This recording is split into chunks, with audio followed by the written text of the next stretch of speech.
Di hari ulang tahun pernikahan kami, suamiku membawa pelakornya ke atas panggung dan berteriak, 5 tahun sudah cukup.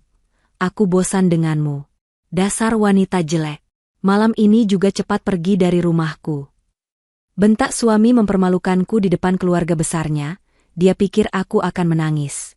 Dia pikir aku akan hancur. Sekarang akan kutunjukkan siapa yang hancur setelah ini. Sebelum ceritanya dimulai, silahkan tulis di kolom komentar dari daerah mana saja teman-teman yang menonton cerita ini. Jangan lupa like dan subscribe agar channel ini bisa semakin berkembang dan bisa mempersembahkan cerita yang lebih menarik lagi. Malam itu, taman belakang kediaman Kanza dan Riko disulap menjadi negeri dongeng. Ratusan lampu gantung kecil berkelip di antara sulur-sulur pohon, memantulkan cahayanya pada permukaan kolam renang yang tenang. Aroma lili putih dan mawar peach yang dirangkai di setiap sudut berpadu dengan wangi masakan mewah yang disiapkan oleh koki ternama. Alunan musik klasik dari kuartet gesek menambah kesan elegan pada perayaan ulang tahun pernikahan mereka yang kelima. Ini adalah malam yang Kanza rancang dengan sepenuh hatinya, sebuah monumen cinta untuk 5 tahun perjalanan mereka bersama Riko. Kanza berdiri di dekat panggung kecil, gaun sutra berwarna sampanye yang dikenakannya memeluk tubuhnya dengan sempurna. Ia tersenyum, menyapa setiap tamu yang datang dengan ramah dan hangat. Matanya tidak pernah berhenti mencari sosok Riko, suaminya. 5 tahun lalu, mereka memulai segalanya dari nol. Riko adalah seorang karyawan biasa dengan mimpi besar, dan Kanza adalah wanita yang jatuh cinta pada semangat dan ambisinya. Kanza tidak pernah memberitahu Riko bahwa ia adalah pewaris tunggal dari sebuah kerajaan bisnis yang dibangun oleh keluarganya. Ia ingin dicintai apa adanya, bukan karena harta yang akan dimilikinya. Maka, dengan persetujuan orang tuanya, Kanza hidup sederhana, mendukung Riko dari belakang dengan cara yang tidak kentara. Ketika bisnis Riko membutuhkan suntikan dana, Kanza diam-diam menggunakan sebagian kecil warisannya, menyebutnya sebagai pinjaman dari teman baik. Ketika Riko butuh koneksi, Kanza mengatur pertemuan melalui jaringan ayahnya, menyebutnya sebagai sebuah kebetulan yang beruntung. Rumah mewah ini, mobil sport yang terparkir di garasi, perusahaan yang kini dipimpin Riko dengan jabatan direktur utama, semua itu adalah buah kerja keras Kanza yang dibungkus rapi sebagai pencapaian Riko. Baginya, itu tidak masalah. Kebahagiaan Riko adalah kebahagiaannya. Melihat suaminya berdiri gagah dan dihormati banyak orang adalah hadiah terindah. Malam ini adalah puncaknya. Semua kolega bisnis Riko, teman-teman sosialita, dan keluarga besar mereka berkumpul menjadi satu. Kanza melihat ayah dan ibunya di salah satu meja, tersenyum bangga ke arahnya. Ayahnya selalu sedikit curiga pada Riko, menganggap menantunya itu terlalu cepat naik daun. Namun ibunya selalu menenangkan, meyakini bahwa cinta Kanza telah mengubah Riko menjadi pria yang lebih baik. Kanza berharap malam ini bisa membuktikan kepada ayahnya bahwa Riko adalah pria yang tepat untuknya. Akhirnya ia melihat Riko. Suaminya tampak luar biasa tampan dengan setelan jas mahal, sedang tertawa bersama beberapa investor penting. Kanza menghampirinya, melingkarkan tangannya di lengan Riko. Sayang, pestanya luar biasa, bisik Riko, mencium kening Kanza. Senyum Kanza merekah. Inilah yang ia inginkan. Namun, ada sesuatu yang aneh. Mata Riko tidak sepenuhnya fokus padanya. Beberapa kali, tatapannya melesat ke arah kerumunan, ke sudut taman yang agak remang. Kanza mengikuti arah pandang itu dan melihat seorang wanita yang tidak ia kenal. Wanita itu sangat cantik, dengan rambut hitam panjang tergerai dan gaun merah menyala yang begitu kontras dengan nuansa pesta yang lembut. Ia berdiri sendirian, memegang segelas anggur, dan tatapannya terpaku pada Riko dengan intensitas yang membuat Kanza sedikit tidak nyaman. Siapa dia, sayang? Tanya Kanza, berusaha terdengar biasa saja. Riko sedikit terkejut. Oh, itu Maria. Dia klien baru, dari perusahaan properti. Aku mengundangnya untuk memperluas jaringan, jawab Riko cepat, terlalu cepat. Riko kemudian menarik Kanza menjauh, mengalihkan perhatiannya pada tamu lain. Kanza mencoba melupakan wanita itu, meyakinkan dirinya bahwa itu hanyalah kecemburuan sesaat yang konyol. 1 jam berlalu. Pesta semakin meriah. Kanza sudah menyiapkan sebuah kejutan.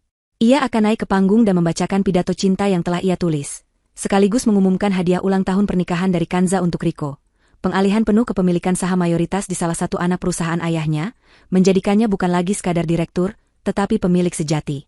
Kado itu bernilai triliunan rupiah. Ia sudah tidak sabar melihat ekspresi bahagia di wajah suaminya. Saat pembawa acara mempersilakan pasangan yang berbahagia untuk naik ke panggung, Kanza merapikan gaunnya, jantungnya berdebar kencang karena antisipasi. Ia memegang secari kertas berisi pidatonya di tangan. Riko tersenyum padanya, senyum yang kini terasa aneh di mata Kanza. "Kamu duluan saja, aku akan menyusul," bisik Riko. Kanza mengangguk, meski sedikit bingung. Kanza baru saja menaiki anak tangga pertama ketika Riko tiba-tiba berjalan cepat melewatinya, langsung menuju mikrofon. "Tunggu sebentar, sayang," kata Riko, suaranya menggema ke seluruh taman. Musik berhenti. Semua mata tertuju pada Riko. Ada pengumuman yang lebih penting malam ini. Kanza berhenti, tangannya masih memegang pegangan tangga. Ia melihat Riko tidak menatapnya. Riko menatap lurus ke arah sudut taman yang remang itu. Dengan langkah mantap, Riko turun dari panggung dan berjalan melintasi kerumunan yang terbelah, memberikan jalan untuknya. Semua tamu berbisik bingung. Ayah dan ibu Kanza berdiri dengan ekspresi cemas. Riko terus berjalan hingga ia tiba di depan wanita bergaun merah itu. Di depan semua orang, Riko mengulurkan tangannya. Maria, wanita itu, tersenyum penuh kemenangan dan menyambut tangan Riko. Riko menarik Maria, membawanya kembali ke panggung, dan memintanya berdiri tepat di sisinya, di bawah sorotan lampu utama. Kanza masih terpaku di anak tangga, pidato cintanya terasa dingin di genggamannya. Dunia di sekelilingnya terasa melambat. Senyum bahagia para tamu telah berubah menjadi ekspresi syok dan kebingungan. Di tengah keheningan yang mencekam itu, Riko menatap lurus ke arah Kanza. Tatapan yang belum pernah Kanza lihat sebelumnya. Tatapan dingin, penuh kebencian, dan tanpa sedikit pun cinta yang tersisa. Malam yang sempurna itu baru saja retak berkeping-keping. Keheningan yang menyelimuti taman terasa berat dan memekakan telinga. Satu-satunya suara adalah detak jantung Kanza sendiri yang bergemuruh di dadanya, terasa seperti pukulan genderang perang. Riko berdiri di atas panggung, tangannya melingkar posesif di pinggang Maria. Wanita bergaun merah itu mengangkat dagunya dengan angkuh, matanya menyapu kerumunan dengan tatapan superior, sebelum akhirnya berhenti dan menatap Kanza dengan senyum mengejek. Kanza masih berdiri membeku di anak tangga. Kertas berisi pidato cinta di tangannya kini terasa seperti selembar sampah. Semua kata-kata indah yang ia rangkai tentang cinta, pengorbanan, dan masa depan bersama, kini terasa seperti lelucon pahit. Ia bisa merasakan ratusan pasang mata tertuju padanya, penuh dengan rasa kasihan, keingintahuan, dan beberapa bahkan dihiasi sedikit kepuasan. Ia adalah tontonan utama dalam sirkus yang diciptakan oleh suaminya sendiri. Riko mengangkat mikrofon lebih dekat ke bibirnya. Wajahnya yang tadinya selalu tersenyum hangat pada Kanza kini berubah menjadi seringai kejam. "Selamat malam semuanya." Riko memulai, suaranya terdengar lantang dan mantap, tanpa sedikit pun keraguan. "Saya tahu kalian semua datang ke sini untuk merayakan ulang tahun pernikahan saya yang kelima dengan Kanza." Ia berhenti sejenak, membiarkan ketegangan meningkat. Lalu, ia menoleh dan menatap Kanza dengan tatapan menghina. "Tapi malam ini, saya ingin mengakhiri semua kepura-puraan ini. 5 tahun sudah cukup.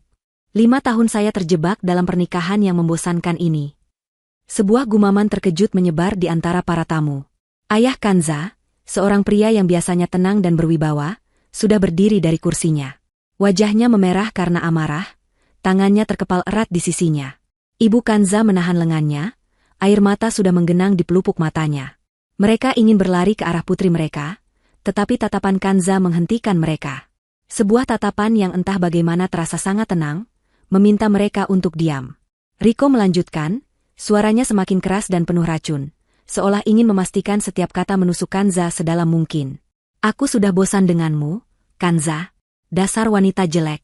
Lihat dirimu. Kamu tidak pernah bisa merawat diri.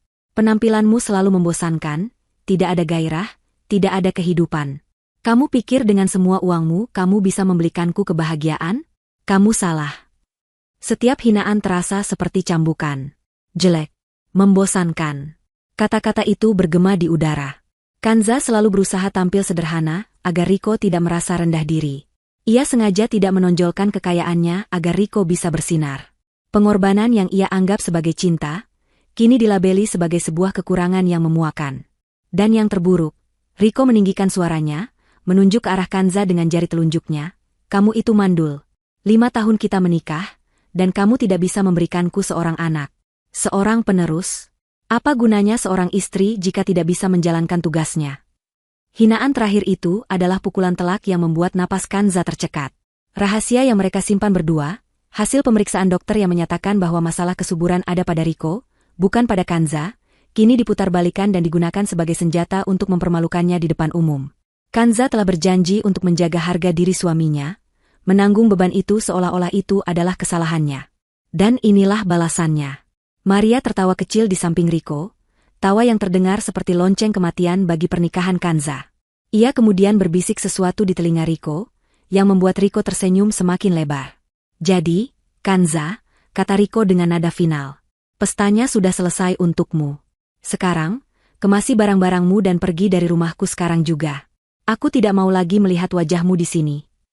Rumahku. Kata itu menggantung di udara. Rumah yang dibeli dengan uang Kanza. Rumah yang sertifikatnya jelas-jelas tertulis atas nama Kanza Aulia, nama gadisnya. Kepura-puraan Riko begitu total, hingga ia bahkan lupa pada fakta paling mendasar itu. Di tengah keheningan setelah badai kata-kata itu, semua orang menunggu reaksi Kanza. Mereka menunggu tangisan histeris. Mereka menunggu Kanza jatuh pingsan karena syok dan malu. Mereka menunggu drama seorang wanita yang dihancurkan di hari paling bahagianya. Riko dan Maria pun menunggu dengan senyum puas, yakin bahwa mereka telah berhasil melumpuhkan Kanza sepenuhnya. Namun, apa yang mereka harapkan tidak terjadi. Tidak ada air mata yang jatuh dari mata Kanza. Tidak ada isak tangis yang lolos dari bibirnya. Sebaliknya, setelah beberapa detik yang terasa seperti selamanya, Kanza justru melakukan sesuatu yang tidak terduga. Bibirnya perlahan tertarik ke atas, membentuk sebuah senyuman. Bukan senyum sedih atau senyum yang dipaksakan, melainkan senyum yang tenang, elegan, dan mengandung sesuatu yang membuat bulu kuduk Riko meremang. Sesuatu yang dingin dan berbahaya. Dengan gerakan yang anggun seolah tidak ada apapun yang terjadi, Kanza meremas pelan kertas pidato di tangannya hingga menjadi bola kecil, lalu menjatuhkannya ke lantai. Ia merapikan sedikit gaunnya, mengangkat dagunya tinggi-tinggi, dan mulai berjalan. Bukan berjalan menjauh untuk bersembunyi dalam tangis, tetapi berjalan lurus menuju panggung. Setiap langkahnya mantap dan terukur. Suara hak sepatunya yang beradu dengan lantai marmer menjadi satu-satunya suara di taman itu. Setiap ketukannya seolah menghitung mundur nasib Riko. Kerumunan tamu secara refleks memberinya jalan, menatapnya dengan campuran rasa kagum dan takut. Riko dan Maria menatap kedatangan Kanza dengan bingung. Senyum kemenangan di wajah mereka sedikit memudar, digantikan oleh ekspresi waspada. Mereka mengharapkan korban yang hancur, bukan seorang ratu yang berjalan menuju tahtanya. Kanza tiba di depan panggung. Ia tidak menaiki tangga. Ia hanya berdiri di bawah, menatap lurus ke arah Riko.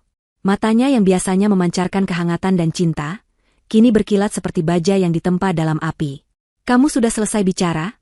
tanya Kanza, suaranya terdengar sangat jernih dan stabil, tanpa getaran sedikit pun. Riko tertegun sejenak oleh ketenangan Kanza. "Apa maumu? Cepat pergi dari sini," hardiknya, mencoba mengembalikan kendali. Kanza tersenyum lagi, lebih lebar kali ini. "Belum saatnya aku pergi. Sekarang giliranku." Dengan gerakan yang cepat dan tak terduga, Kanza mengulurkan tangannya ke atas. Sebelum Riko sempat bereaksi, jari-jari lentik Kanza sudah merebut mikrofon dari genggamannya. Ada sedikit perebutan, namun genggaman Kanza begitu kuat dan penuh tekad. Mikrofon itu kini ada di tangannya. Ia tidak naik ke panggung. Ia tetap berdiri di bawah, di level yang sama dengan para tamu, seolah ingin mengatakan bahwa ia adalah salah satu dari mereka, bukan bagian dari drama murahan di atas panggung itu.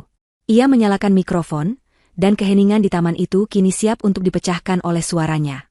Riko dan Maria di atas panggung, menatapnya dengan syok dan firasat buruk yang mulai merayap di hati mereka. Mereka baru saja membangunkan seekor singa betina yang selama ini tertidur. Mikrofon itu terasa dingin dan kokoh di tangan Kanza. Beratnya seolah menjadi jangkar yang menahannya tetap tegak di tengah badai. Ia menarik napas dalam-dalam, bukan karena gugup, melainkan untuk mengumpulkan semua kekuatan yang selama setahun terakhir ia simpan rapat-rapat. Di hadapannya, ratusan pasang mata menatapnya dengan berbagai macam ekspresi. Kasihan, penasaran, kaget, dan cemas. Di atas panggung, Riko dan Maria menatapnya seolah ia adalah hantu yang bangkit dari kubur. Mereka telah melepaskan seekor monster, dan kini mereka tidak tahu bagaimana cara menghentikannya. Kanza membawa mikrofon itu ke bibirnya. Suara pertamanya yang keluar begitu jernih, tenang, dan sama sekali tidak bergetar. "Terima kasih, Riko," ucapnya, suaranya menggema lembut di seluruh taman yang tadinya riuh. "Terima kasih untuk pengumumanmu yang sangat teatrikal. Aku harus akui, kamu punya bakat dalam drama." Sebuah tawa kecil dan gugup terdengar dari beberapa tamu. Mereka tidak tahu harus bereaksi seperti apa. Riko mengerutkan keningnya, bingung. Ini bukan reaksi yang ia harapkan. Ia ingin melihat Kanza menangis, memohon, hancur. Bukan sarkasme yang dingin dan terkendali. Kanza kemudian mengalihkan pandangannya dari Riko dan menyapu seluruh tamu dengan tatapan hangat, seolah ia adalah tuan rumah yang baik. Bapak, Ibu, teman-teman sekalian, lanjutnya. Saya mohon maaf yang sebesar-besarnya atas drama yang tidak menyenangkan ini. Seharusnya ini menjadi malam yang indah untuk kita semua. Tapi jangan khawatir, Kanza tersenyum tipis, anggap saja ini adalah hiburan pembuka. Hiburan untuk pesta kemerdekaan saya. Pesta kemerdekaan? Bisikan-bisikan mulai terdengar. Konsep itu begitu aneh, begitu berani, hingga tak seorang pun bisa memahaminya. Kanza kembali menatap lurus ke arah Riko. Senyum di wajahnya lenyap, digantikan oleh ekspresi datar yang menusuk. Riko, kamu benar dalam satu hal. 5 tahun memang sudah cukup. Riko terlihat sedikit lega, mengira Kanza akhirnya menyerah. Maria tersenyum sinis. Sangat cukup, Kanza menegaskan. 5 tahun sudah lebih dari cukup bagiku untuk membiayai hidup seorang parasit sepertimu. Kata, parasit, itu mendarat seperti sebuah bom. Wajah Riko yang tadinya mulai santai, kini berubah pucat pasi. Rahangnya mengatup keras. Apa maksudmu? Desisnya, suaranya cukup keras untuk ditangkap mikrofon. Maksudku? Kanza tertawa kecil, tawa tanpa humor. Mari kita jabarkan. 5 tahun lalu, kamu hanyalah seorang staf junior dengan gaji pas-pasan. Lalu tiba-tiba, kamu punya modal untuk memulai bisnismu sendiri. Kamu bilang itu dari tabunganmu. Kebetulan yang luar biasa, bukan? Kanza mulai berjalan pelan, mondar-mandir di depan panggung, seperti seorang jaksa yang sedang memaparkan kasusnya. Lalu, perusahaanmu butuh koneksi besar untuk mendapatkan proyek pemerintah. Dan entah bagaimana, kamu bisa bertemu dengan orang yang tepat di sebuah acara golf. Kamu bilang itu keberuntunganmu. Kebetulan yang lebih luar biasa lagi. Setiap kata Kanza diucapkan dengan pelan dan jelas, memastikan semua orang mendengarnya. Lalu, kamu butuh rumah yang lebih besar untuk menaikkan statusmu. Dan kita menemukan rumah ini dengan harga yang sangat miring. Kamu bilang kamu pintar bernegosiasi. Kebetulan yang paling luar biasa dari semuanya. Ia berhenti berjalan dan menatap Riko lagi. Semua kebetulan itu, semua keberuntungan itu, punya satu nama, Riko. Namanya adalah aku, uangku, koneksi keluargaku. Semua yang kamu sebut sebagai hasil kerja kerasmu, sebenarnya adalah sedekah dariku. Riko gemetar karena marah dan malu. Kamu bohong. Itu semua fitnah, teriaknya. Kanza mengabaikannya. Tatapannya kini beralih pada Maria, yang wajahnya sudah tidak lagi dihiasi senyum kemenangan. Wanita itu mulai terlihat cemas. Matanya bergerak gelisah antara Kanza dan Riko. Dan untukmu, Nona? Kanza memandang Maria dari ujung rambut hingga ujung kaki dengan tatapan merendahkan. Siapapun namamu, selamat. Kamu baru saja memenangkan seorang pria. Ia berhenti sejenak, membiarkan Maria merasakan sedikit harapan. Seorang pria yang sebentar lagi akan menjadi gelandangan. Wajah Maria langsung memucat. Harapannya akan kehidupan mewah bersama Riko mulai retak. Jangan dengarkan dia, sayang. Dia hanya cemburu, seru Riko, mencoba meyakinkan Maria, dan mungkin juga dirinya sendiri. Cemburu? Kanza mengangkat alisnya. Oh, Riko. Perasaan itu sudah lama mati. Yang ada sekarang hanyalah rasa jijik. Ia kembali fokus pada Riko. Titik puncaknya telah tiba. Tadi kamu dengan sangat percaya diri mengusirku dari rumahmu. Itu adalah bagian yang paling lucu dari semua drama ini. Kanza mengambil sebuah langkah mendekat ke panggung. Riko sayang, sepertinya ingatanmu sedikit bermasalah. Mungkin karena terlalu sibuk mengurus selingkuhanmu. Coba kamu ingat-ingat lagi. 5 tahun lalu, sebelum kita menikah, pengacaraku memberimu setumpuk dokumen untuk ditandatangani. Kamu begitu bersemangat ingin menikahiku. Menikah dengan gadis yatim piatu sederhana, yang kebetulan punya sedikit warisan. Sehingga kamu menandatangani semuanya tanpa membacanya dengan teliti, bukan? Keringat dingin mulai membasahi dahi Riko. Ia mulai mengingat dokumen itu. Perjanjian pranikah. Ia menganggapnya hanya formalitas. Di dalam dokumen itu, suara Kanza terdengar seperti vonis hakim, tertulis dengan sangat jelas. Semua aset yang kumiliki sebelum menikah, dan semua aset yang dibeli selama pernikahan menggunakan dana pribadiku, akan tetap menjadi milikku sepenuhnya. Tidak akan menjadi harta Gonogini. Kanza tersenyum melihat ekspresi horor di wajah Riko. Dan coba tebak, rumah megah ini, Kanza menunjuk ke sekelilingnya, dibeli lunas dengan dana dari rekening pribadiku, sebulan setelah kita menikah. Sertifikatnya ada di dalam brankas, atas nama gadisku, Kanza Aulia. Mobil-mobil mewah di garasi itu, hadiah ulang tahun dariku untuk diriku sendiri. Koleksi jam tangan mahal yang sering kamu pamerkan, semuanya kubelikan untukmu sebagai hadiah, yang berarti secara hukum bisa kuminta kembali. Keheningan total. Bahkan suara jangkrik pun seolah berhenti. Para tamu menahan napas mereka. Dan yang paling penting, Kanza menyimpan pukulan terakhirnya. Perusahaan yang kamu pimpin dengan bangga itu, PT Jaya Abadi. Kamu pikir kamu membangunnya dari nol? Riko, perusahaan itu adalah anak perusahaan dari korporasi milik keluargaku. Aku menempatkanmu di sana sebagai direktur, hanya untuk memberimu sesuatu yang bisa kamu banggakan. Jabatanmu, gajimu, fasilitasmu, semuanya datang dariku. Kanza mengangkat mikrofon lebih tinggi, matanya berkilat penuh kemenangan. Jadi, izinkan aku mengoreksi ucapanmu tadi. Ini bukan rumahmu. Ini rumahku. Dan kamu tidak bisa mengusirku. Sebaliknya, suaranya menjadi sedingin es, aku yang mengusirmu. Dan satu hal lagi. Sebagai pemilik saham mayoritas yang sesungguhnya, anggap saja ini pemberitahuan resmi. Riko, kamu dipecat. Dunia Riko hancur berkeping-keping saat itu juga.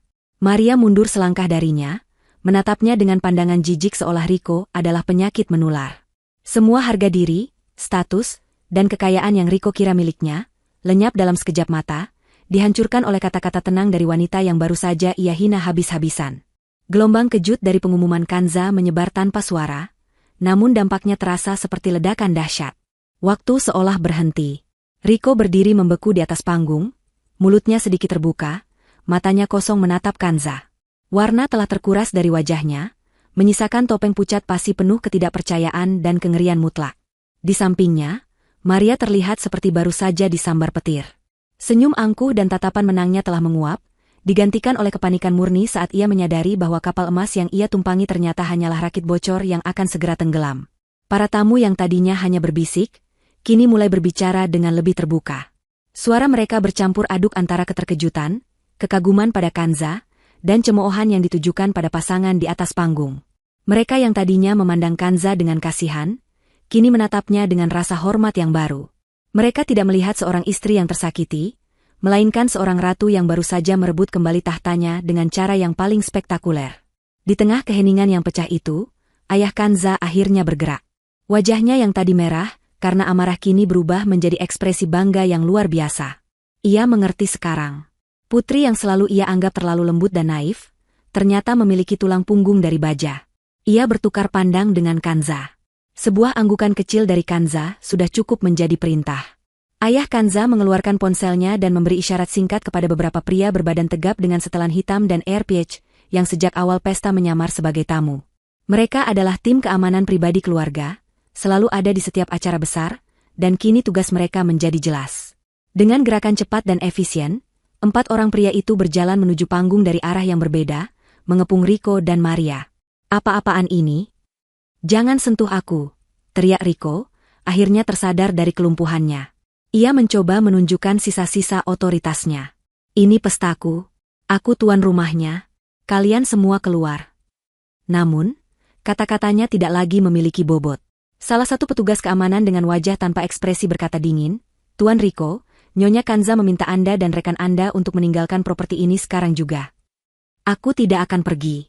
Ini rumahku. Riko meracau, suaranya terdengar panik dan putus asa. Tapi perlawanannya sia-sia. 2 petugas memegang lengannya dengan cekatan. Riko meronta, namun cengkeraman mereka terlalu kuat. Maria menjerit ketika 2 petugas lainnya menghampirinya. Lepaskan aku.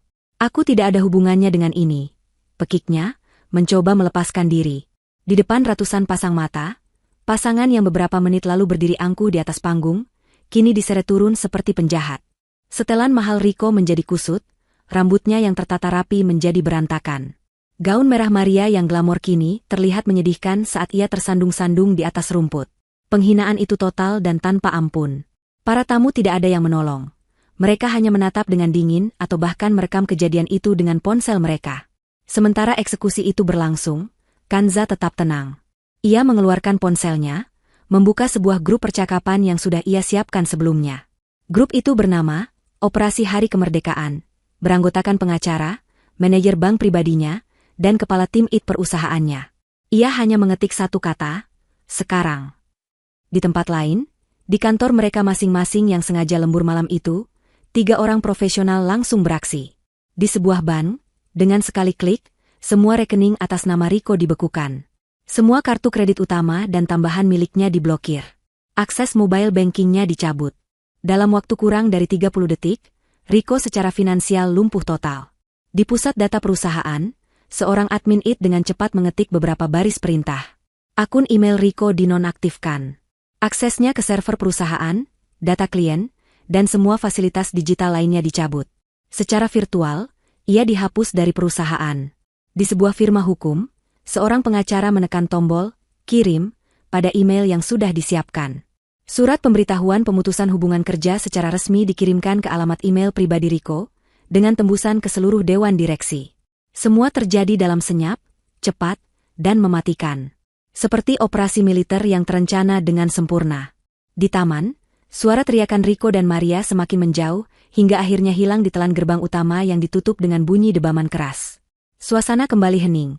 Namun kali ini bukan keheningan yang canggung, melainkan keheningan yang penuh dengan adrenalin dan kekaguman. Kanza kembali mengangkat mikrofonnya. Wajahnya kini terlihat lebih rileks.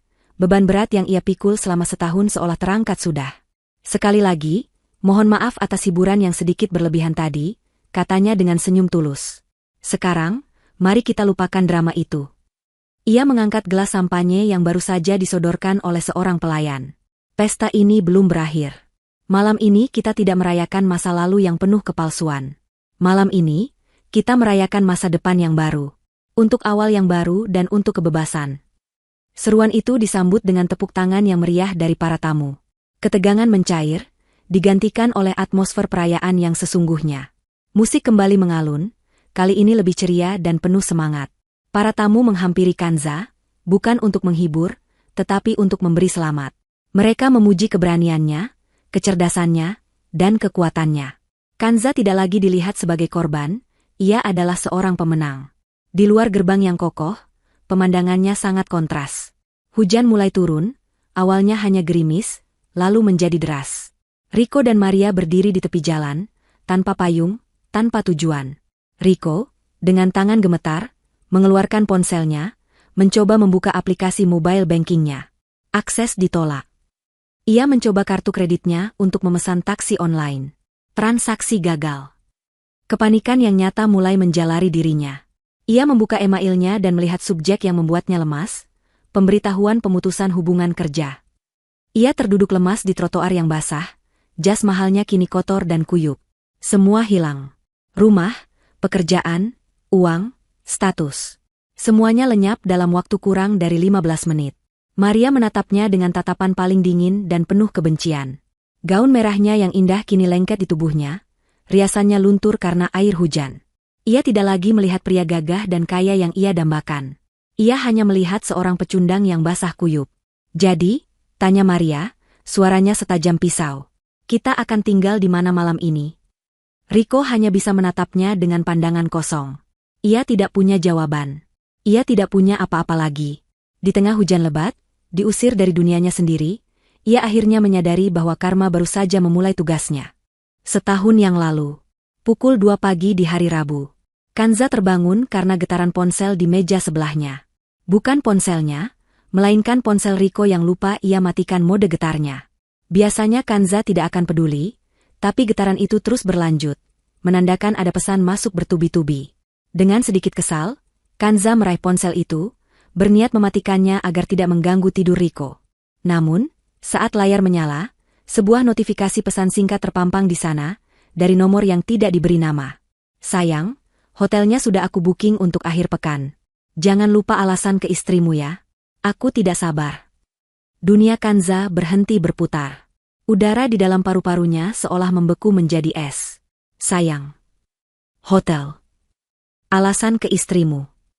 3 frasa itu menghantamnya seperti palu godam, meretakan fondasi kepercayaan yang selama 5 tahun ia bangun dengan susah payah.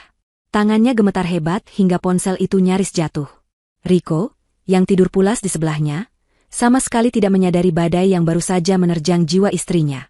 Naluri pertamanya adalah membangunkan Riko, melemparkan ponsel itu ke wajahnya, dan menuntut penjelasan. Ia ingin berteriak, menangis, menghancurkan semua barang di kamar itu. Tapi kemudian, sesuatu yang dingin dan logis menahan gejolak emosinya. Apa yang akan ia dapatkan dari konfrontasi? Riko akan berbohong. Ia akan mengarang cerita tentang klien, salah kirim, atau sejuta alasan lain. Ia akan memohon maaf, bersumpah setia, dan Kanza, karena cintanya yang buta, mungkin akan luluh dan memaafkannya. Lalu, Riko akan menjadi lebih berhati-hati, menghapus jejaknya dengan lebih rapi, dan perselingkuhan itu akan terus berlanjut di belakang punggungnya, membuatnya tampak seperti wanita bodoh. Tidak. Kanza menolak menjadi wanita bodoh. Rasa sakit yang tajam itu perlahan berubah menjadi sesuatu yang lain. Sesuatu yang lebih keras, lebih dingin.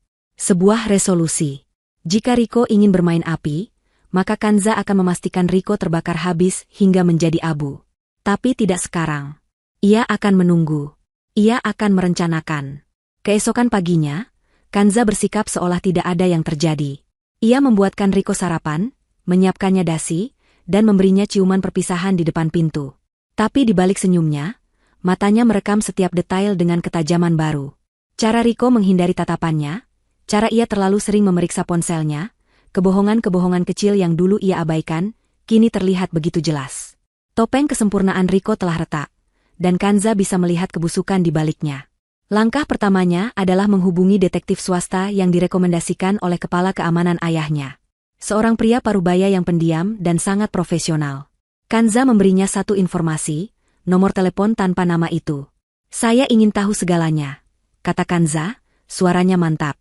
Siapa dia, di mana mereka bertemu, seberapa sering, dan yang paling penting, aliran dananya. Laporan pertama datang seminggu kemudian. Nama wanita itu adalah Maria Anastasia, seorang model majalah pria yang sedang merintis karir sebagai agen properti mewah. Foto-foto yang diserahkan sang detektif begitu menyakitkan. Riko dan Maria makan malam di restoran mahal, berbelanja di butik-butik mewah, bahkan berlibur singkat ke sebuah pulau pribadi. Hati Kanza hancur berkeping-keping, tetapi ia tidak membiarkan air matanya jatuh. Ia mengubah rasa sakit itu menjadi bahan bakar. Laporan yang paling penting adalah laporan keuangannya. Sang detektif berhasil melacak semua transaksi. Makan malam, tas Hermes, jam tangan Rolex untuk Maria, sewa apartemen mewah. Semuanya dibayar menggunakan kartu kredit perusahaan atas nama Riko. Riko telah menyelewengkan dana perusahaan milik keluarga Kanza, untuk membiayai gaya hidup selingkuhannya. Ini bukan lagi sekadar pengkhianatan cinta, ini adalah kejahatan. Inilah amunisi yang Kanza butuhkan. Kanza mulai bergerak dalam senyap. Ia menemui pengacara kepercayaan keluarganya, seorang wanita cerdas dan tegas bernama Ibu Lena. Bersama-sama, mereka menyusun strategi perang yang sempurna. Langkah pertama, mengamankan aset. Kanza mulai memindahkan semua dana dari rekening bersama ke rekening pribadinya dengan alasan akan melakukan investasi properti besar yang butuh dana cepat. Riko, yang silau dengan prospek keuntungan, sama sekali tidak curiga dan dengan senang hati menandatangani semua dokumen yang diperlukan. Kanza juga diam-diam membatalkan semua surat kuasa yang pernah ia berikan kepada Riko, memutus akses legal Riko terhadap kekayaannya. Langkah kedua, mengumpulkan bukti legal. Kanza, dalam kapasitasnya sebagai pewaris utama, meminta diadakannya audit internal di perusahaan dengan dalih persiapan untuk ekspansi bisnis. Tim audit yang ia tunjuk secara khusus diminta untuk memeriksa pengeluaran di departemen yang dipimpin Riko. Hasilnya seperti yang diduga, ditemukan penyalahgunaan dana dalam jumlah fantastis untuk kepentingan pribadi. Semua bukti tercatat rapi, siap untuk digunakan kapan saja. Selama setahun penuh, Kanza hidup dalam dua dunia.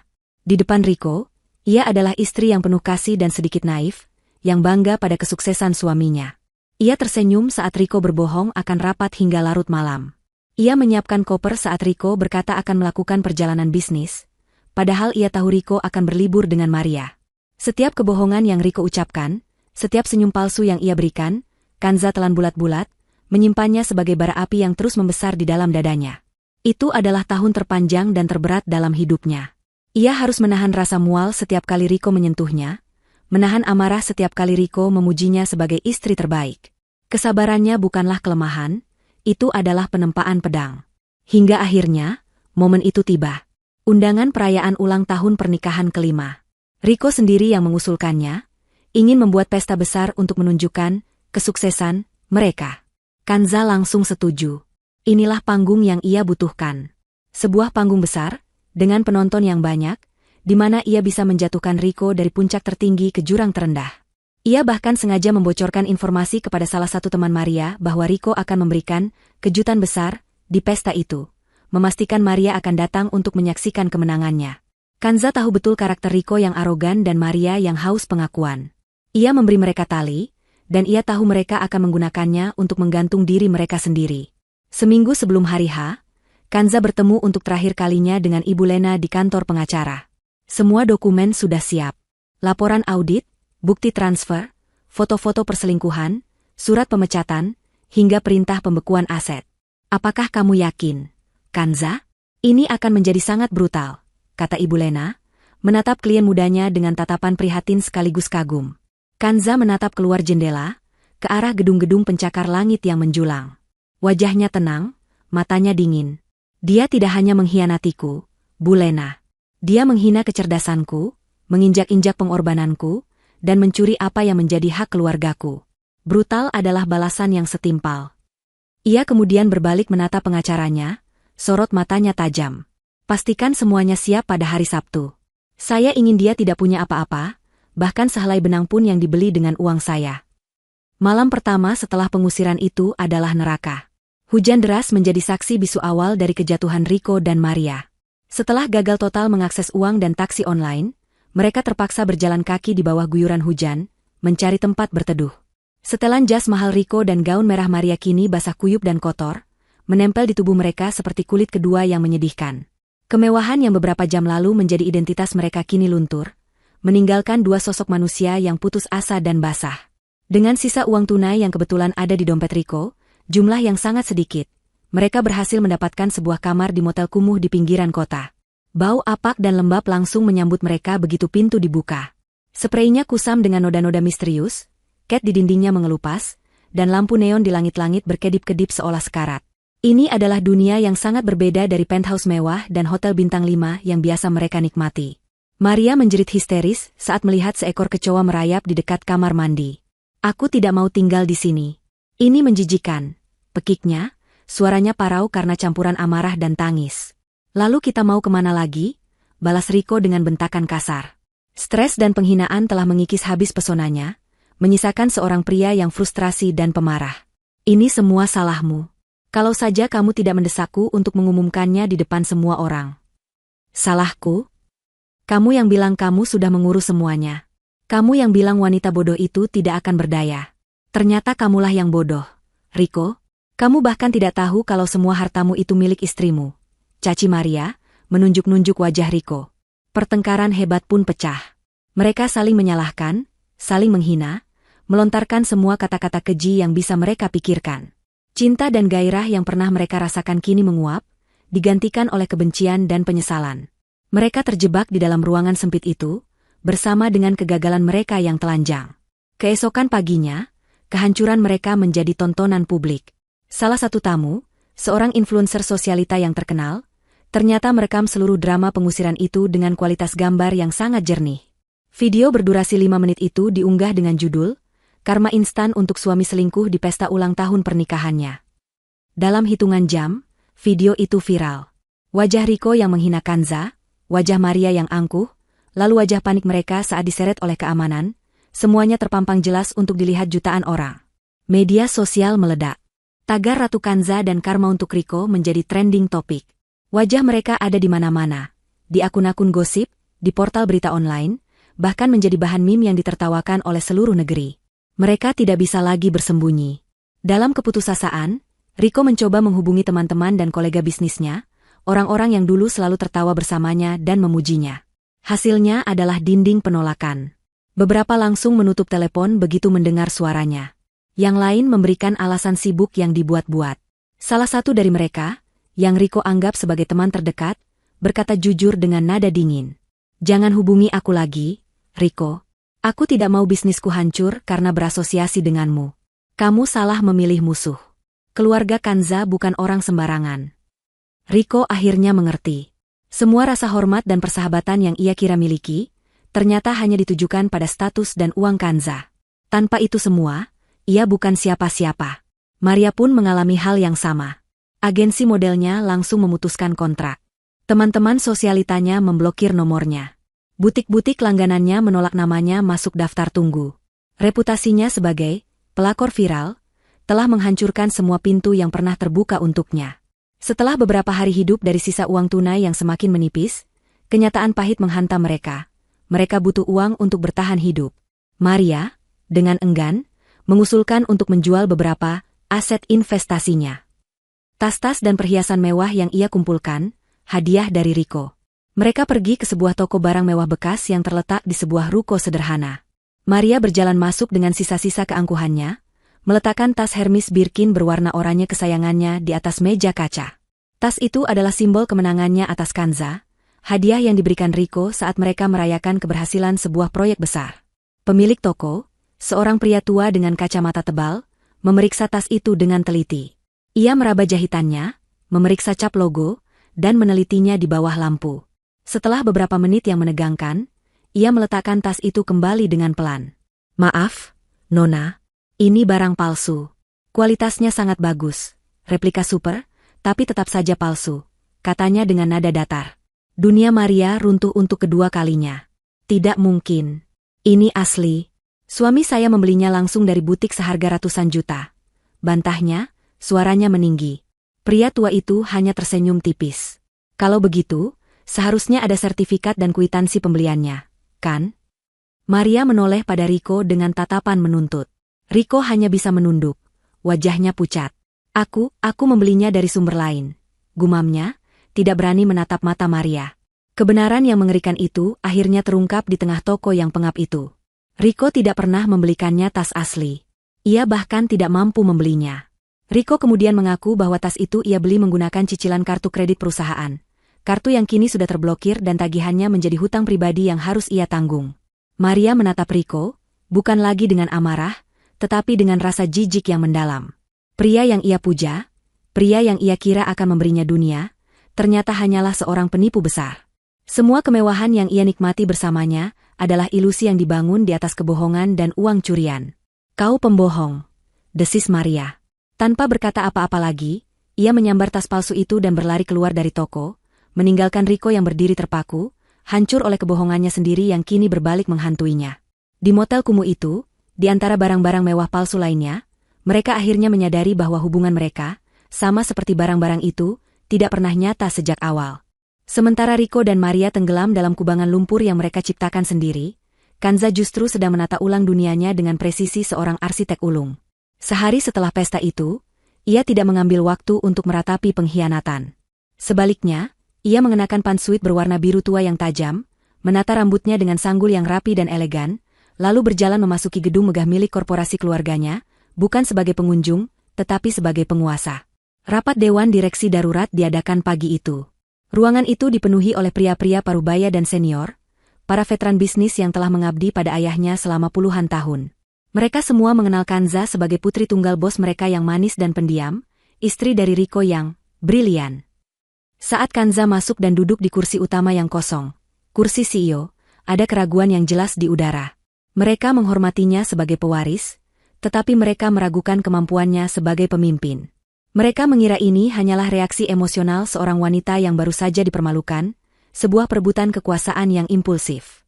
Kanza membiarkan keheningan menyelimuti ruangan selama beberapa saat, menatap setiap anggota dewan satu persatu dengan tatapan tenang yang sulit diartikan.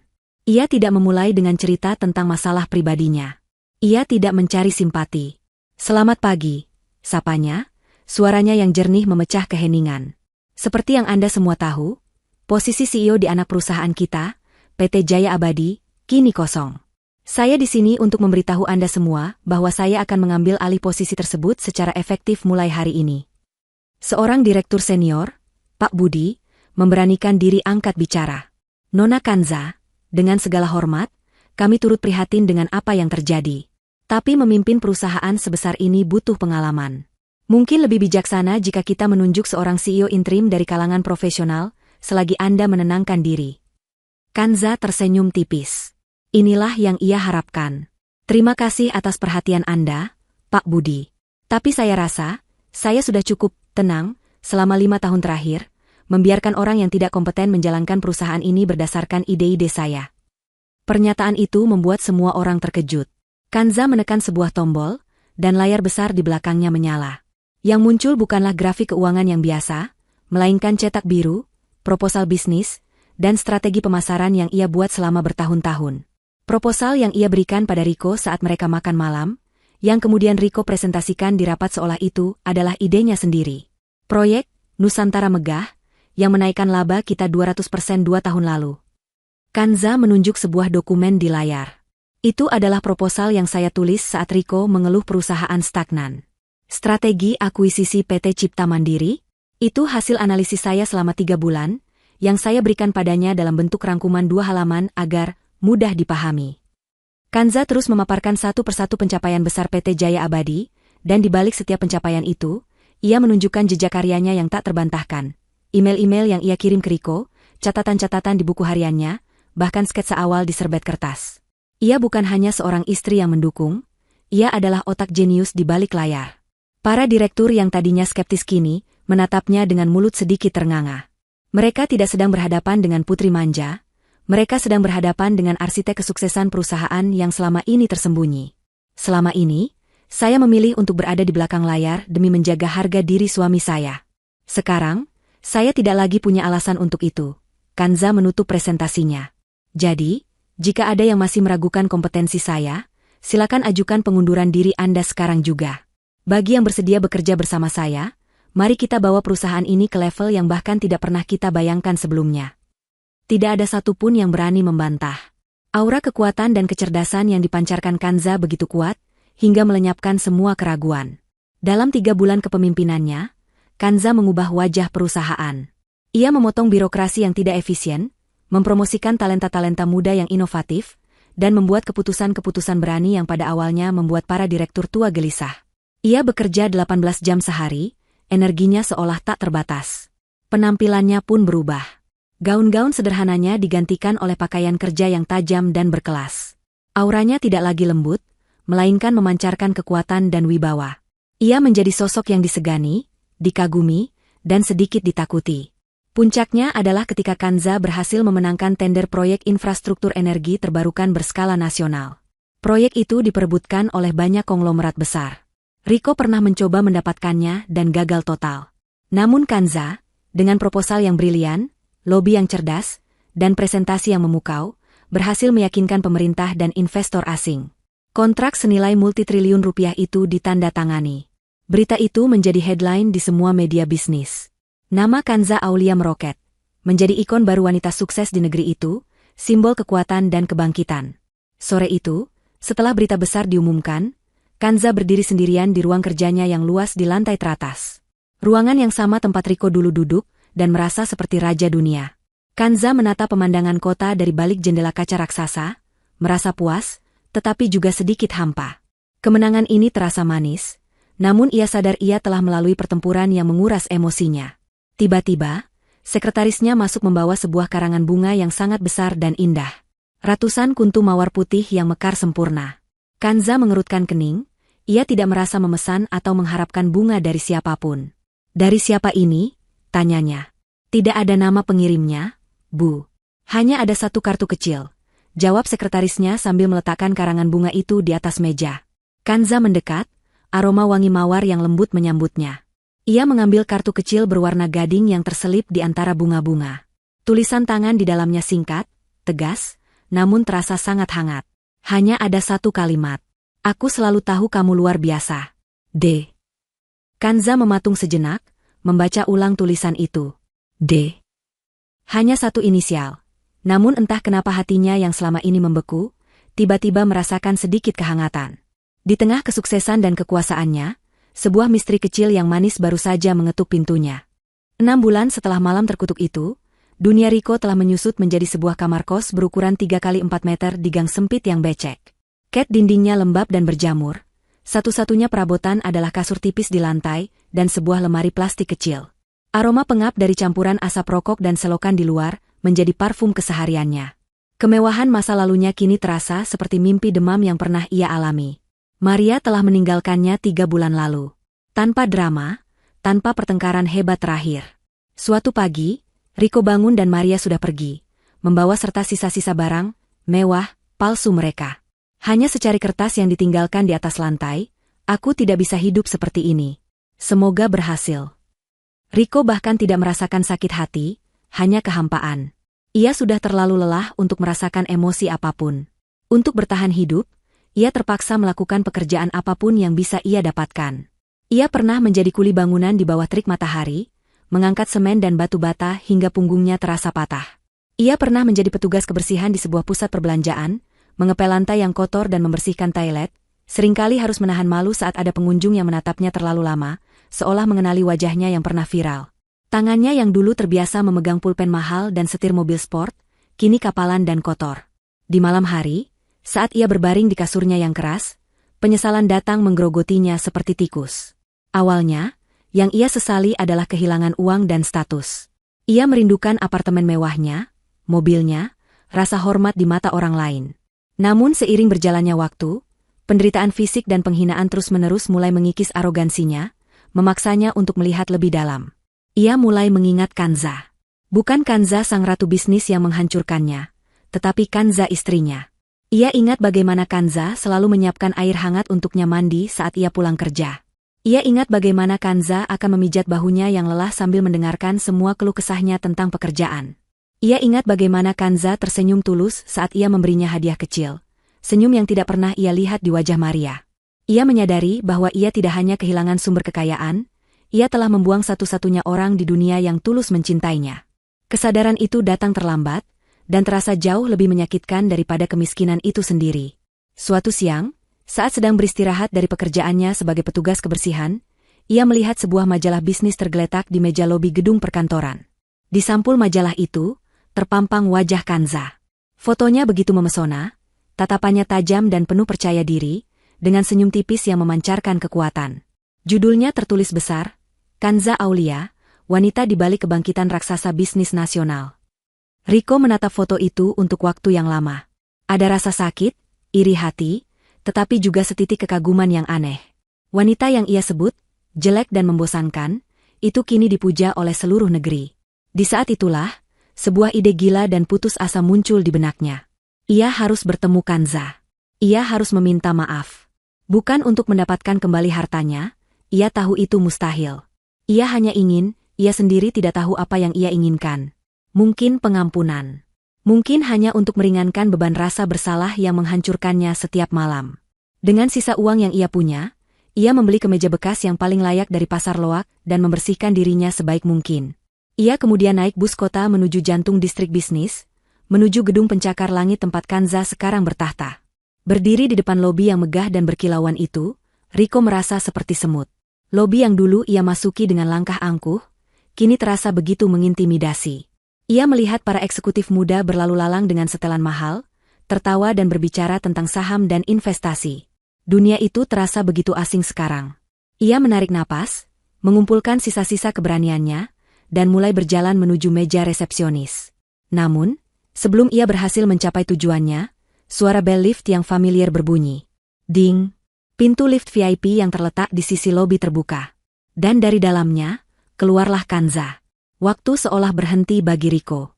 Kanza terlihat 1000 kali lebih memukau daripada di foto majalah. Ia mengenakan gaun kerja berwarna krem yang elegan, dan ia sedang tertawa. Tawa yang lepas dan bahagia, tawa yang sudah lama tidak Rico dengar. Dan ia tidak sendirian. Di sampingnya, berjalan seorang pria tinggi, tampan, dan berwibawa dengan setelan yang bahkan lebih mahal dari yang pernah Rico miliki.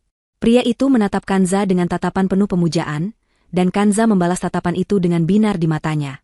Mereka terlihat begitu serasi, begitu sempurna. Rico membeku di tempatnya. Ia tidak perlu bertanya siapa pria itu. Ia tahu itu pastilah D. Pasangan itu berjalan melewatinya, hanya berjarak beberapa meter, namun mereka seolah berada di dimensi yang berbeda. Mereka sama sekali tidak melihat Rico. Bagi mereka, Rico hanyalah bagian dari dekorasi lobi, seorang pria lusuh tak terlihat yang berdiri di sudut. Melihat Kanza yang begitu bahagia, begitu bersinar, dan begitu jauh dari jangkauannya, Riko merasakan dunianya runtuh untuk kedua kalinya. Pukulan ini jauh lebih telak daripada kehilangan harta. Ini adalah pukulan bagi jiwanya. Harapan kecil untuk mendapatkan pengampunan kini terasa konyol dan mustahil. Ia menyadari bahwa Kanza tidak hanya telah melanjutkan hidup. Kanza telah membangun sebuah dunia baru yang indah di atas puing-puing yang Riko tinggalkan, sebuah dunia di mana tidak ada lagi tempat untuknya, bahkan sebagai penyesalan sekalipun. Dengan langkah gontai, Riko berbalik dan berjalan keluar dari lobi, kembali ke kegelapan dunianya, dengan kesadaran penuh bahwa ia telah kehilangan segalanya selamanya. Setelah melarikan diri dari Riko dan motel kumuh itu, Maria mendapati dirinya terdampar di lautan keputusasaan. Reputasinya sebagai pelakor viral telah menjadi cap permanen yang tidak bisa dihapus. Namanya masuk dalam daftar hitam di dunia modeling, properti, dan sosialita. Setiap pintu yang ia ketuk tertutup rapat di depan wajahnya. Teman-teman yang dulu memujanya kini bahkan tidak mau membalas pesannya. Ia terpaksa menjual sisa-sisa barangnya, yang ternyata asli, hanya untuk menyewa sebuah kamar indekos kecil dan bertahan hidup dari hari ke hari. Kehidupan yang keras dan tanpa kemewahan perlahan mengikis kewarasannya. Kebenciannya pada Riko yang telah menipunya sama besarnya dengan kebenciannya pada Kanza yang telah menghancurkan mimpinya. Dalam benaknya yang semakin kalut, Maria mulai menyalahkan Kanza atas semua nasib buruknya. Jika saja Kanza adalah wanita lemah yang pasrah, semua ini tidak akan terjadi. Logika bengkok ini memberinya satu tujuan terakhir yang nekat. Jika ia akan tenggelam, ia akan berusaha menarik Kanza bersamanya. Dengan sisa uang yang ia miliki, ia membeli beberapa kartu SIM sekali pakai. Ia mulai meneror Kanza. Awalnya hanya pesan-pesan singkat berisi makian. Lalu, ancaman mulai datang. Maria mengancam akan menyewa wartawan dan menyebarkan fitnah keji tentang Kanza. Ia mengarang cerita tentang Kanza yang memiliki perjanjian gaib untuk kekayaannya, tentang perusahaan Kanza yang melakukan praktik ilegal, dan berbagai kebohongan lain yang semakin liar. Puncaknya, ia meminta uang tutup mulut dalam jumlah yang fantastis, memberinya ultimatum 24 jam sebelum ia membongkar semuanya. Kanza menerima pesan-pesan itu di ponselnya. Ia membacanya satu persatu dengan ekspresi tenang, lalu tanpa membalas, ia meneruskan semua bukti teror dan percobaan pemerasan itu ke satu orang, Ibu Lena, pengacaranya. Tim hukum Kanza, yang sudah mengantisipasi kemungkinan ini, langsung bergerak seperti predator yang dilepaskan dari kandangnya. Mereka tidak perlu membantah fitnah Maria, karena mereka punya sesuatu yang jauh lebih kuat, fakta. Tim investigasi mereka mulai menggali masa lalu Maria Anastasia, dan apa yang mereka temukan jauh lebih busuk dari yang diperkirakan. Ternyata, Maria bukanlah sekadar model atau agen properti. Ia adalah seorang penipu kambuhan. Jejak digitalnya menunjukkan pola yang jelas. Ia akan mendekati pria-pria mapan yang kesepian, memacari mereka, lalu dengan berbagai tipu muslihat, ia akan menguras rekening mereka atau menjebak mereka dalam investasi bodong yang dikelolanya. Ada beberapa laporan polisi yang dibuat oleh korban-korbannya di masa lalu, namun kasusnya selalu menguap karena kurangnya bukti kuat atau karena para korban terlalu malu untuk melanjutkan proses hukum. Riko hanyalah korban terbarunya, sekaligus korban yang paling ambisius. Ibu Lena tidak menghubungi Maria untuk bernegosiasi. Ia langsung membawa semua bukti baru yang mereka kumpulkan, termasuk bukti percobaan pemerasan terhadap Kanza, ke markas kepolisian. Bukti-bukti itu, ditambah dengan kesaksian dari para korban lama yang berhasil diyakinkan kembali oleh tim hukum Kanza, sudah lebih dari cukup. Keesokan siangnya, Maria sedang duduk di kamar indekosnya yang pengap, menatap ponselnya dengan cemas, menunggu balasan dari Kanza. Ia membayangkan Kanza akan panik dan mentransfer uangnya. Tiba-tiba, pintu kamarnya digedor dengan keras. Buka. Polisi. Jantung Maria serasa berhenti berdetak. Ia membuka pintu dengan tangan gemetar dan mendapati dua orang petugas berseragam menatapnya dengan tajam, didampingi oleh ibu kosnya yang ketakutan. Anda ditahan atas tuduhan penipuan dan percobaan pemerasan, kata salah satu petugas, sambil memborgol tangannya di depan para tetangga yang berkerumun ingin tahu. Momen penangkapan itu, ironisnya, juga direkam oleh salah satu tetangga, dan tak lama kemudian ikut menjadi viral. Karma sekali lagi menagihnya di depan umum. Sementara itu, nasib Riko tidak kalah menyedihkan. Hutang kartu kredit perusahaan yang ia gunakan untuk membiayai Maria kini menjadi hutang pribadinya. Jumlahnya sangat besar. Karena ia tidak memiliki pekerjaan tetap dan alamat yang jelas, perusahaan kartu kredit itu menyewa jasa penagih hutang profesional. Suatu malam, saat Riko baru saja pulang ke kamar kosnya setelah seharian bekerja sebagai kuli, 3 orang pria berbadan besar sudah menunggunya di depan pintu. Mereka tidak banyak bicara. Mereka hanya menunjukkan rincian hutangnya, lalu mulai mengambil satu-satunya barang berharga yang tersisa di kamar itu, ponsel bututnya. Ini baru cicilan pertama, kata pemimpin mereka dengan suara serak. Bulan depan, pastikan ada uangnya. Kalau tidak, kami akan menagihnya dari tubuhmu. Sejak saat itu, hidup Riko dipenuhi teror. Ia bekerja bukan lagi untuk hidup, tetapi untuk membayar hutang yang seolah tak ada habisnya. Setiap derap langkah di malam hari membuatnya ketakutan. Setiap panggilan dari nomor tak dikenal membuatnya gemetar. Ia benar-benar sendirian, terlilit hutang, dan hidup dalam ketakutan abadi. Penjara fisiknya mungkin hanyalah kamar kos yang sempit, tapi penjara mentalnya jauh lebih luas dan mengerikan. Beberapa minggu kemudian, di dalam sel tahanan yang dingin dan berbau pesing, Maria duduk meringkuk di atas ranjang semen. Ia berbagi sel dengan beberapa narapidana kasus lain yang menatapnya dengan curiga. Di sudut sel, sebuah televisi kecil yang sudah usang menyiarkan program berita malam. Tiba-tiba, wajah Kanza muncul di layar. Bukan sebagai korban gosip, tetapi sebagai narasumber utama dalam segmen bisnis. Kanza, dengan penampilan yang begitu berkelas dan percaya diri, sedang diwawancarai tentang kesuksesan ekspansi perusahaannya ke pasar internasional. Di bawah namanya, tertulis keterangan, Kanza Aulia, CEO paling berpengaruh tahun ini. Maria menatap layar televisi itu dengan mata terbelalak. Wajah Kanza yang tenang dan bersinar, kesuksesannya yang diakui dunia, semua itu adalah pemandangan paling menyiksa yang pernah ia lihat. Di saat ia terpuruk di titik terendah dalam hidupnya, musuhnya justru sedang terbang di puncak tertinggi. Tidak ada lagi yang bisa ia lakukan. Tidak ada lagi yang bisa ia salahkan. Di dalam sel yang dingin itu, dikelilingi oleh kegagalannya, Maria hanya bisa menundukkan kepala dan menjerit frustrasi dalam diam. Sebuah jeritan tanpa suara yang menandai kekalahan totalnya. 1 tahun berlalu sejak malam pesta yang mengubah segalanya. Taman belakang kediaman Kanza sekali lagi dihiasi dengan lampu-lampu indah dan bunga-bunga segar. Namun kali ini, suasananya terasa sangat berbeda. Tidak ada ketegangan, tidak ada kepura-puraan. Yang ada hanyalah kehangatan, ketulusan, dan tawa bahagia yang menggema di udara. Kanza berdiri di panggung kecil yang sama, namun kali ini ia tidak sendirian. Di sisinya berdiri seorang pria yang menatapnya dengan cinta dan kekaguman yang tulus. Pria itu adalah Damar, sang pengirim mawar putih misterius. Ternyata, bukanlah orang baru. Damar adalah sahabat masa kecil Kanza, sekaligus rival bisnis keluarganya yang selalu menaruh hormat padanya.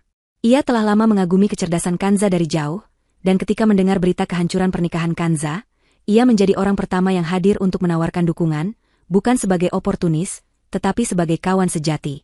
Hubungan mereka tumbuh secara alami dari pondasi rasa saling menghormati dan pengertian.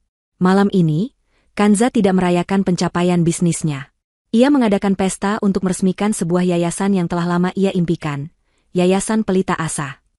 Sebuah organisasi nirlaba yang didedikasikan untuk membantu perempuan dan anak-anak korban kekerasan dalam rumah tangga, memberi mereka perlindungan hukum, konseling psikologis, dan pelatihan keterampilan agar bisa mandiri. Kanza mengambil mikrofon, gaunnya yang berwarna biru langit berkilauan di bawah cahaya lampu.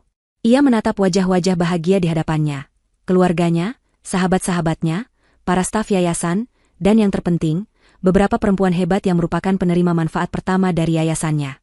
Setahun yang lalu, di tempat ini, saya belajar sebuah pelajaran berharga.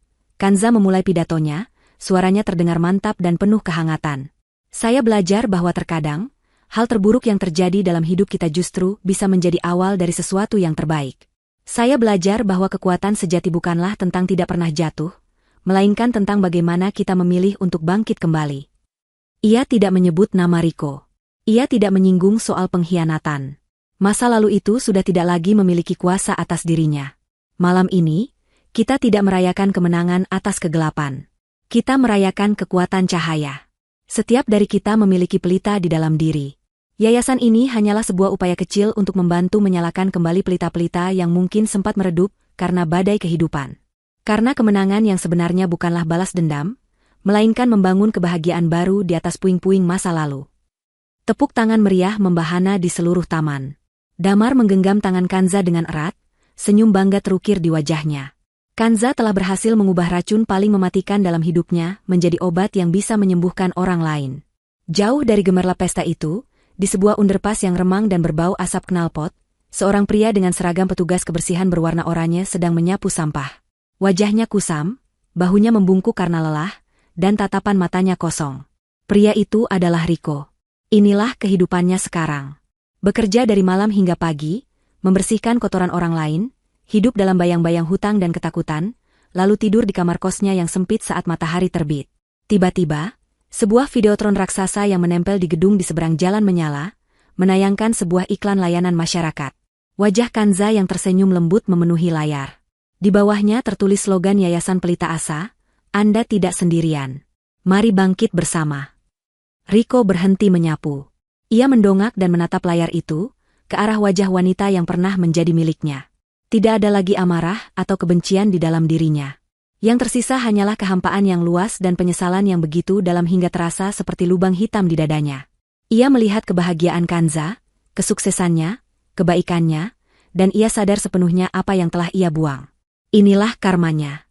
Bukan penjara atau siksaan fisik, melainkan kesadaran abadi akan surga yang telah ia hilangkan, yang harus ia saksikan dari neraka yang ia ciptakan sendiri. Adegan terakhir beralih kembali ke Taman Kanza. Pesta formal telah usai.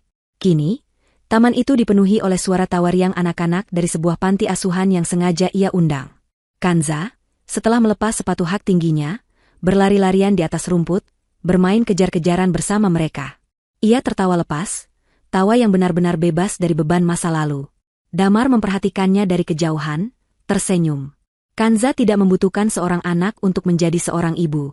Ia telah menjadi ibu bagi banyak orang. Ia tidak membutuhkan seorang suami untuk merasa utuh. Ia telah menemukan keutuhan di dalam dirinya sendiri. Kanza telah menang. Bukan dengan menghancurkan musuh-musuhnya, tetapi dengan cara yang paling elegan dan memuaskan. Dengan menjadi bahagia. Benar-benar bahagia. 3 tahun kemudian. Angin laut yang membawa aroma garam bertiup lembut, memainkan helai-helai rambut Kanza yang tergerai bebas. Ia duduk di teras sebuah villa pribadi yang bertengger di atas tebing, menatap cakrawala di mana matahari perlahan tenggelam, melukis langit dengan palet warna jingga, ungu, dan emas. Debur ombak yang menghantam bebatuan di bawah menjadi musik latar yang menenangkan, sebuah simfoni alam yang jauh dari kebisingan dan intrik dunia korporat. Ini adalah liburan pertamanya dalam 3 tahun yang benar-benar ia nikmati tanpa membawa beban pekerjaan. Di sebelahnya, Damar meletakkan 2 cangkir teh hangat di atas meja rotan. Ia tidak mengatakan apa-apa, hanya duduk di samping Kanza, ikut memandang keindahan yang sama. Keheningan di antara mereka tidak pernah canggung. Itu adalah keheningan yang nyaman, penuh dengan pengertian dan kebersamaan yang telah terjalin kuat selama 3 tahun terakhir. Hubungan mereka tidak dimulai dengan ledakan gairah, melainkan tumbuh perlahan dari benih persahabatan, rasa saling menghormati, dan kekaguman atas kecerdasan masing-masing. Damar tidak pernah terintimidasi oleh kekuasaan Kanza. Sebaliknya, ia adalah penantang sekaligus pendukung terbesarnya. Sudah tidak terpikir lagi tentang proposal ekspansi ke Eropa? Tanya Damar, memecah keheningan dengan nada menggoda. Kanza tertawa kecil, suara tawa yang kini terdengar begitu lepas dan ringan. Untuk 5 menit ke depan, tidak, jawabnya. Aku sedang mencoba menikmati seni tidak melakukan apa-apa. Ternyata lebih sulit dari yang kubayangkan. Itu karena pikiranmu tidak pernah berhenti bekerja, sahut Damar sambil tersenyum. Tapi kamu pantas mendapatkannya, Kanza. Kamu telah bekerja lebih keras dari siapapun yang aku kenal. Kanza menyandarkan kepalanya di bahu Damar, merasakan kehangatan yang menjalar. Ia memejamkan mata, membiarkan pikirannya berkelana. 3 tahun telah berlalu. Namun gema dari malam pesta itu terkadang masih terasa, bukan sebagai luka yang perih, tetapi sebagai pengingat akan seberapa jauh ia telah melangkah. Kebangkitannya di dunia bisnis memang spektakuler. Ia telah melipat gandakan aset perusahaan, membawa namanya ke kancah internasional, dan menjadi salah satu tokoh paling berpengaruh di negeri ini. Ia dihormati, disegani, dan menjadi inspirasi. Namun, kemenangan terbesarnya bukanlah angka-angka di laporan keuangan atau artikel pujian di majalah bisnis. Kemenangan terbesarnya adalah menemukan kembali dirinya sendiri. Selama 5 tahun pernikahannya dengan Riko, ia hidup dalam kebohongan yang ia ciptakan sendiri. Ia mengecilkan dirinya, meredupkan sinarnya, menyembunyikan kecerdasannya, semua agar ego suaminya tidak terluka. Ia pikir itu adalah cinta, sebuah bentuk pengorbanan. Kini ia tahu, itu adalah penghancuran diri yang perlahan. Luka yang ditinggalkan Riko bukan hanya pengkhianatan, tetapi kesadaran pahit bahwa ia telah membiarkan orang lain mendefinisikan nilainya. Proses penyembuhannya tidak instan. Ada malam-malam sepi di mana ia merasa hampa, ada saat-saat di mana ia meragukan setiap keputusannya. Namun, Dengan dukungan tulus dari keluarganya dan kehadiran Damar yang tenang, ia belajar untuk membangun kembali fondasi jiwanya. Ia tidak lagi melihat kekayaannya sebagai beban yang harus disembunyikan, melainkan sebagai alat dan tanggung jawab yang bisa ia gunakan untuk menciptakan sesuatu yang berarti. Ia belajar untuk menerima setiap bagian dari dirinya, kecerdasannya, ambisinya, kekuatannya, tanpa rasa bersalah. Ia tidak pernah lagi mencari kabar tentang Rico atau Maria. Baginya, mereka adalah bab yang sudah ditutup rapat dan bukunya dibuang ke laut. Namun, takdir terkadang memiliki selera humor yang ganjil. Beberapa bulan lalu, dalam perjalanan pulang dari kunjungan pabrik di luar kota, mobil yang ditumpanginya bersama Damar berhenti di sebuah rest area di jalan tol untuk mengisi bahan bakar. Saat Kanza hendak masuk ke dalam minimarket, matanya secara tidak sengaja menangkap sosok seorang petugas kebersihan yang sedang mengepel lantai yang basah karena tumpahan minuman. Pria itu kurus, kulitnya gelap terbakar matahari, dan bahunya membungkuk seolah menanggung beban yang tak terlihat. Rambutnya menipis dan ada gurat-gurat kelelahan yang dalam di wajahnya. Namun, dari sudut wajah dan postur tubuhnya, Kanza mengenalinya. Itu adalah Rico. Tidak ada keterkejutan yang meledak-ledak. Tidak ada amarah atau rasa puas. Yang ada hanyalah keheningan sesaat di dalam benaknya. Ia melihat Rico, mantan suaminya, pria yang pernah ia cintai sepenuh hati, pria yang telah menghancurkannya, kini berlutut di lantai, membersihkan kotoran orang lain dengan tatapan mata yang kosong. Rico tidak melihatnya. Pandangannya terpaku pada lantai kotor di hadapannya, dunianya telah menyusut menjadi sebatas kain pel dan ember. Damar, yang menyadari perubahan ekspresi Kanza, mengikuti arah pandangnya. "Kanza?" tanyanya lembut. Kanza menarik napas pelan, lalu berbalik menatap Damar. "Aku tidak apa-apa," katanya, dan ia bersungguh-sungguh. "Ayo kita beli kopi." Di dalam mobil, sambil melanjutkan perjalanan, Damar menggenggam tangannya. "Kamu yakin tidak apa-apa?"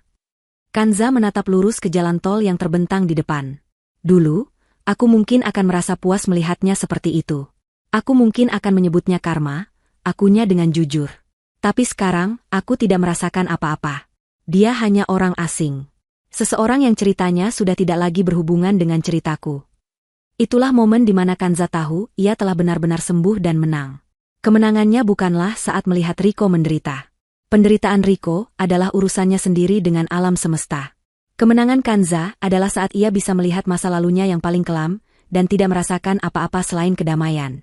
Sementara itu, di dalam sebuah sel penjara wanita, Maria menjalani hari-harinya dalam rutinitas yang monoton dan keras.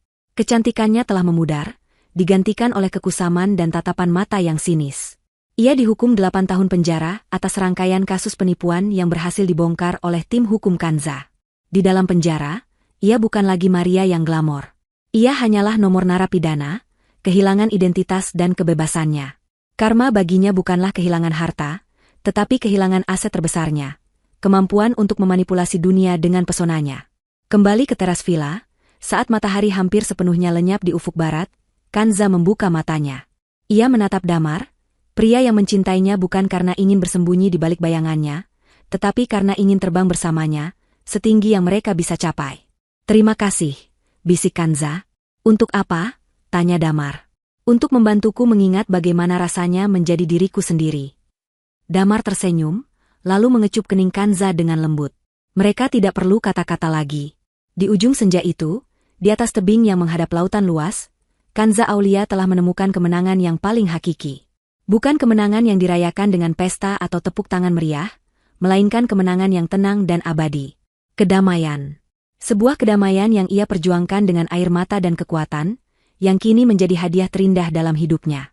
Ceritanya tidak berakhir dengan balas dendam, melainkan dengan sebuah awal yang baru, di mana ia menjadi satu-satunya penulis dari takdirnya sendiri.